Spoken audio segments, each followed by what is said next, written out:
बच्चों, let's read the question. For each of the following questions, for choices have been provided. Select the correct alternatives. ये multiple choice question है and the question is which of the following is known as triple fusion. बोला गया है कि इनमें से क्या जाना जाता है ट्रिपल फ्यूजन के नाम से.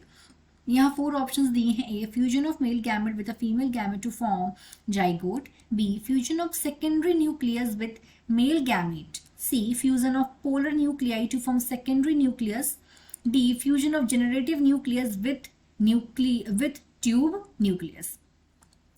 तो इस क्वेश्चन का की concept of this question is fertilisation. यहाँ पे क्या होगा, यहाँ पे पूरी हम फर्टिलाइजेशन की प्रोसेस को समझेंगे. जो प्लांट्स में, जो एंजियोस्पर्मिक प्लांट में जो फर्टिलाइजेशन हो रहा है उसे, तो क्या होता है जब पॉलिन ग्रेन मेल गैमेट, जब पॉलिन ग्रेन्स स्टिग्मा पे आके लैंड होते हैं, बायोटिक और एबायोटिक किसी भी एजेंट की वजह से आके लैंड होते हैं स्टिग्मा पे, तो थोड़ी देर बाद पॉलिन ट्यूब बनता है. और पॉलिन ट्यूब से जो पॉलिन ग्रेन है ये पहुंचता है जाके कहाँ पे, ये पहुंचता है ओवेरी में जाके. और जैसे ये ओवेरी में एंट्री लेता है तो जेनरेटिव न्यूक्लियस जो प्रेजेंट होता है, जो जेनरेटिव न्यूक्लियस प्रेजेंट होता है पॉलिन ट्यूब में, जेनरेटिव न्यूक्लियस ये कहाँ प्रेजेंट रहता है, ये प्रेजेंट होता है पॉलिन ट्यूब में. पॉलिन ट्यूब ये रीच करता है ओवेरी को और एंटर करता है ओव्यूल्स में. और ये जो पॉलिन ट्यूब में जो जेनरेटिव न्यूक्लियस होता है, यहाँ पे होता है माइटोटिक डिवीजन. यहाँ फिर होता है माइटोटिक डिवीजन. माइटोटिक डिवीजन की होने की वजह से यहाँ बनते हैं 2 male gametes and they form 2 male gametes. जब इनमें 2 मेल गैमेट बनते हैं और जब ये जो पॉलिन ट्यूब रीच करता है एम्ब्रॉयो सेक में, तो 2 प्रोसेस यहाँ पे फ्यूजन की 2 प्रोसेस होती हैं. Here 2 process of fusion takes place in the embryo sac. Embryo सेक में 2 फ्यूजन की प्रोसेस होती हैं. इसमें से क्या होता है, जो एक मेल गैमेट है, 1 मेल गैमेट, एक मेल गैमेट तो फ्यूज हो जाता है एग सेल के साथ, fuse with the egg cell, और उसकी वजह से यहाँ पे एक डिप्लॉइड जाइगोट बनता है, डिप्लॉइड जाइगोट. और जो दूसरा मेल गैमेट होता है, अनदर मेल गैमेट, जो मेल गैमेट ये फ्यूज होता है डिप्लॉइड सेकेंडरी न्यूक्लियस के साथ.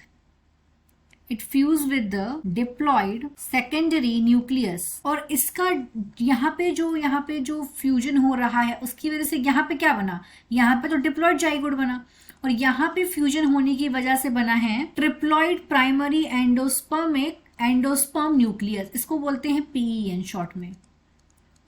तो यहाँ पे 2 फ्यूजन हो रहे हैं. एक फ्यूजन से तो बना डिप्लॉइड जाइगोट और दूसरे फ्यूजन से बना PEN. इसका मतलब है प्राइमरी एंडोस्पर्म न्यूक्लियस. और ये डेवलप होता है एंडोस्पर्म्स में, जो कि एक्ट करता है एज न्यूट्रिटिव टिश्यू, जो कि ग्रोइंग एम्ब्रॉयो के लिए हेल्पफुल होती है. तो यहाँ पे हम देख रहे हैं, यहाँ पे क्या हुआ है, since the fusion of 3 nucleus takes place, यहाँ पे 3 न्यूक्लियस का फ्यूजन हो रहा है, इसलिए यहाँ पे फॉर्मेशन किसका हो रहा है, ट्रिप्लॉइड सेल का हो रहा है. इसको बोलते हैं ट्रिप्लॉइड फ्यूजन. इसे ट्रिप्लॉइड फ्यूजन बोलेंगे. तो अगर हम अपना ऑप्शन देखें कि हमारा करेक्ट ऑप्शन क्या है, तो यहाँ पे करेक्ट ऑप्शन क्या होगा, fusion of secondary nucleus with the male gamete. This is our right answer. जब सेकेंडरी न्यूक्लियस का मेल गैमेट के साथ फ्यूजन हो रहा है, तो ये इसमें फॉर्मेशन किसका हो रहा है, PEN का, प्राइमरी एंडोस्पर्म न्यूक्लियस का फॉर्मेशन हो रहा है. तो ये होगा करेक्ट आंसर. बाकी का देखेंगे, fusion of polar nuclei to form secondary nucleus. No, this is also not. This is also not. This is the right answer. Right answer is B. बाकी हमने ऊपर के देखे कि सारे पॉइंट्स यहाँ पे क्लियर हो रहे हैं. A आंसर क्यों नहीं है, C क्यों नहीं है, D क्यों नहीं है, बाकी B क्यों है, ये हमने यहाँ पे इसको इस पॉइंट पे क्लियर किया. I hope you understood it well. All the best.